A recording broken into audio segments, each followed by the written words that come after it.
Hello, bass players. Most of you are probably not bass players. Some of you are guitar players who just watch anything I do. Some of you are guitar players who go like, that's a big guitar, that's not for me. And some of you are bass players who find your way on my channel.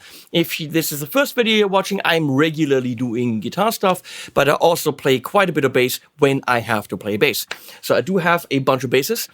And that is not the reason why I have the Ibanez SR606E.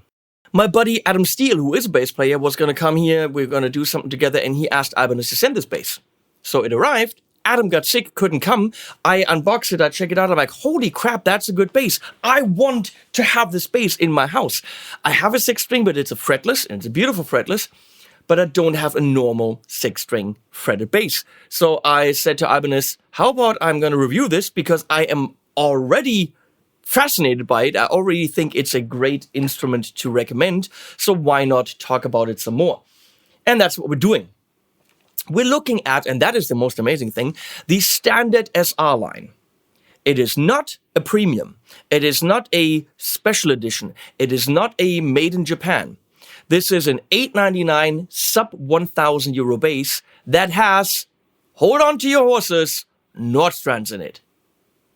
Killer active EQ, beautiful playability, nice visuals that literally work in any kind of scenario. So let's go through some stats for you kids out there. So the neck type is an SR6 string. It is a flatty kind of neck, but it is a 5-piece jitoba and walnut combination. The body is completely ash. There is no top because why? It's a beautiful ash in this really cool, what's the color called? Cosmic Blue Starburst Flat. It's frickin' blue-gray. So nice blue to gray burst. And then with this, I would call it oily, kind of satin finish. You can definitely feel the grain. It's a really cool, understated color. We have a bolt on neck with 4 screws, 5-piece. We have a volute, which is nice because we have a smaller angled headstock right there. It's a volute. There are the tune skis, which doesn't say. Hardware color black. Ibanez hardware, I guess. Matching headstock, which I dig, and it's the really cool smaller SR headstock. Of course, we don't have really straight string pull. You can see that really goes through the nut and then bam around the corner, but that's only a problem if it's a problem. Medium frets, 24 of them. Do you really need that on a bass? Maybe some of you do. Maybe more on a 6-string. 16.5 millimeter string spacing, an AccuCast B506 bridge. I just talked to my Ibanez man. I'm looking for one of those for my fretless. So if you find one, you know. And the bridge is actually not flat on top. It is sunk in, which is a nice little detail. So you can see right here, it is actually flat with the top. Nordstrand big break neck pickup passive and Nordstrand big break bridge pickup passive, but it is an active electronic but passive pickups. Now I have to say, for full disclosure, I dig Nordstrand because A, they're kick-ass, and B, Kerry Nordstrand is an old friend of mine. I lived in the San Bernardino area. He lives in Redlands. He actually mixed one of my albums, the one with Sebastian Bach. I spent a lot of time with Kerry. He's a really good guy when he was still building basses. Then he was slowly moving into pickups. So I was there from the very beginning, and then I moved away. So the pickups are passive, but the electronics are active. And let's look at that. So we have volume, which is kind of a tough-going pot, but that also tells you it's got quality.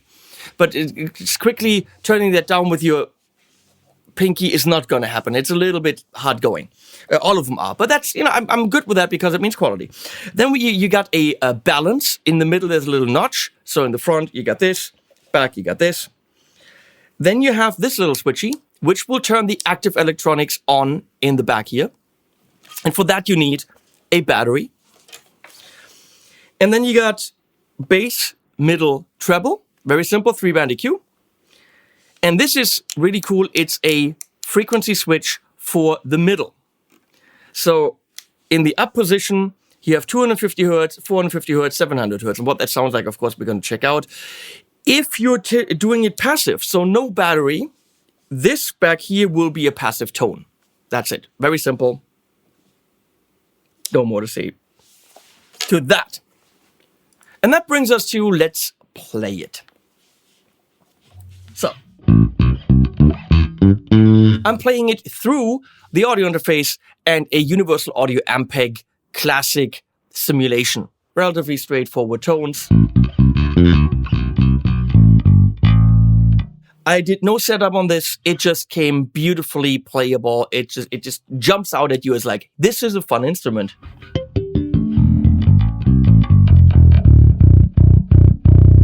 With really solid bass right there. And you heard a metal track in the beginning, but I would dare to say this is an instrument you can use for any style. Literally any style. Visually, it'll work in any kind of band. And whether you play salsa,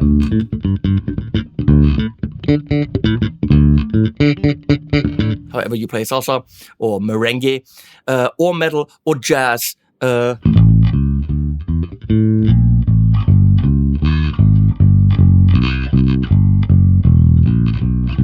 whatever jazz is, it'll work in any style. $8.99.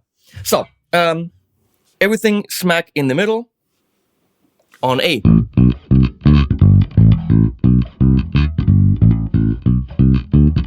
Why is it a 5? I don't know.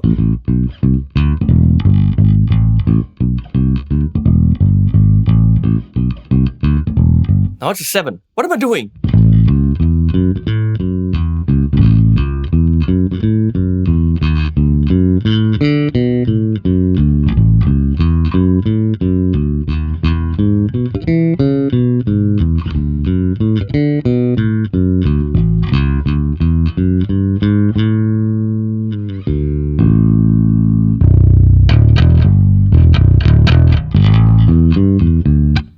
So we have bass.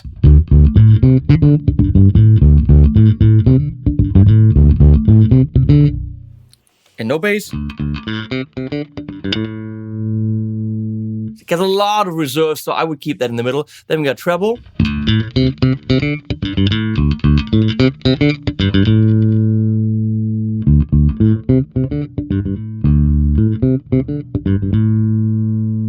And then, of course, that's in the middle again, and the mid.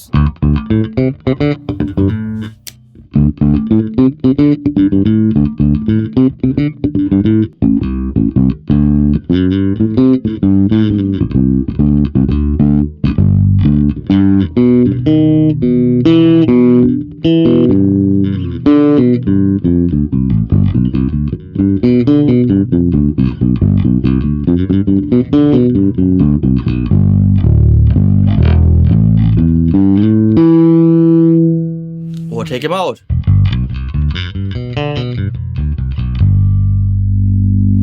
Let's boost the 450.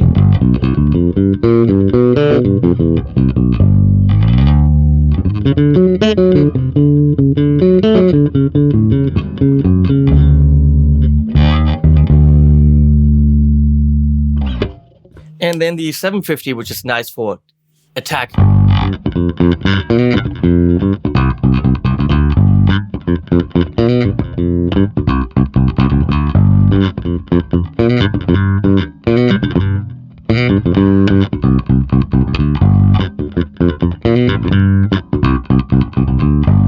Of course, maybe not that much, so dial that in a little bit.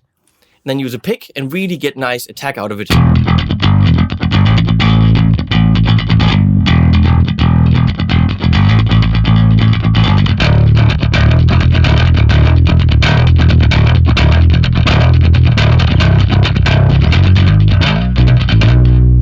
So compared to the 250,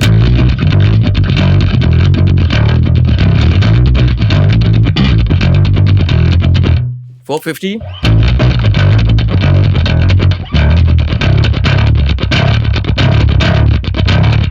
or the 750, that really cuts through the mix.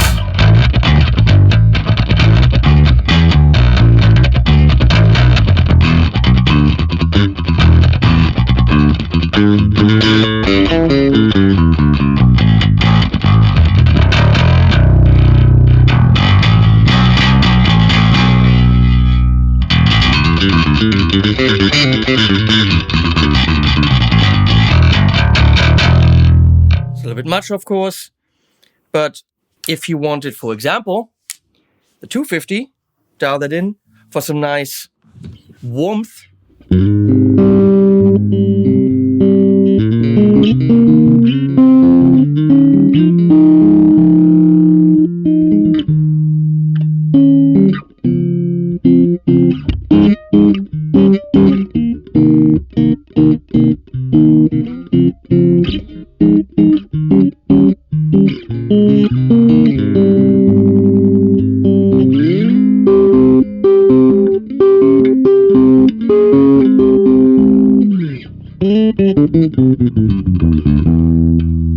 Compared to the 750.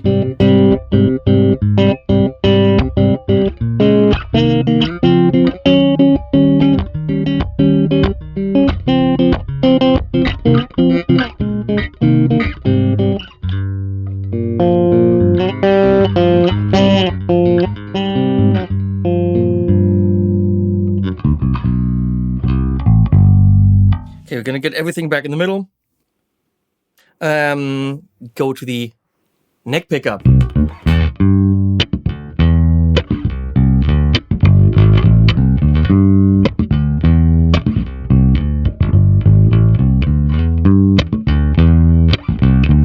Or the bridge pickup.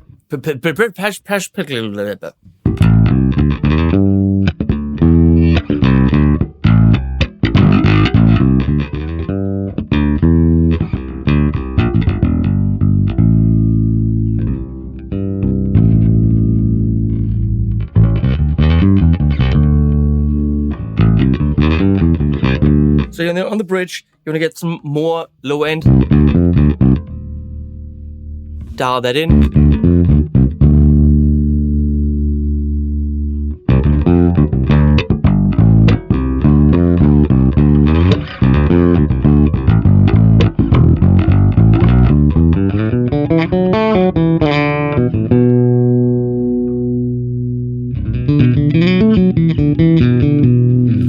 come a little bit of a drive from the amp because we're pushing the amp. So that is not the bass. That drive is the amp. For me, it's always really both pickups on bass, realistically. I just like that. Let's go passive. Bam. And there we are passive.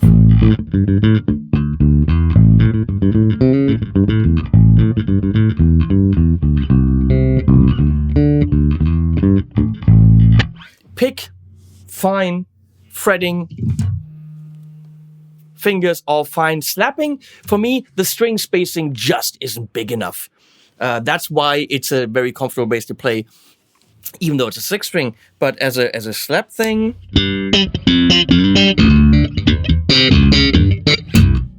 I'm fighting with that.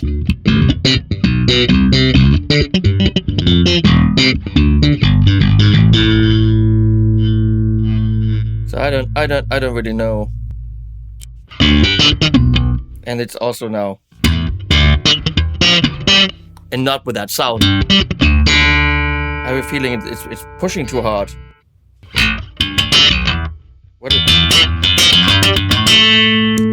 Yeah, let's get that passive.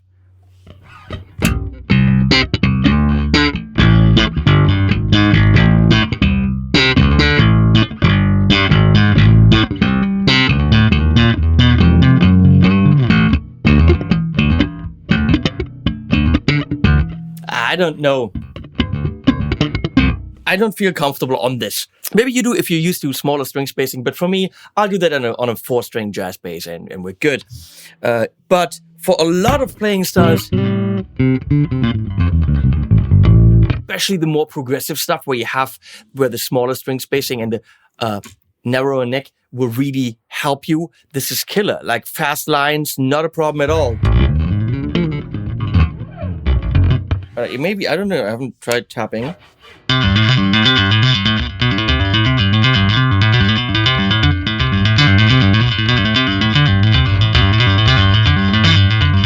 Like the Billy Sheehan thing where he crosses his fingers. How does he do that? He does that. No, he does the small. I think, I don't know. He definitely helps by doing this. I just.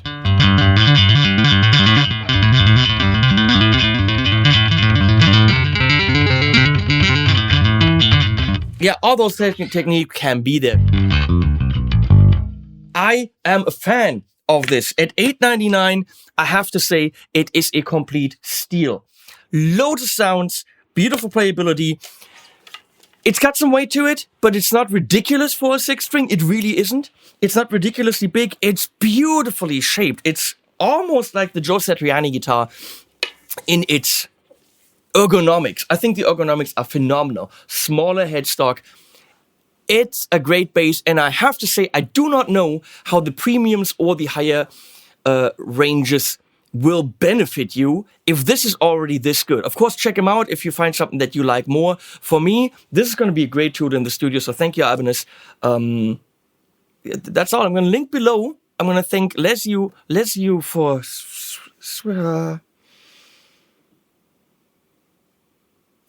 Animals at the end.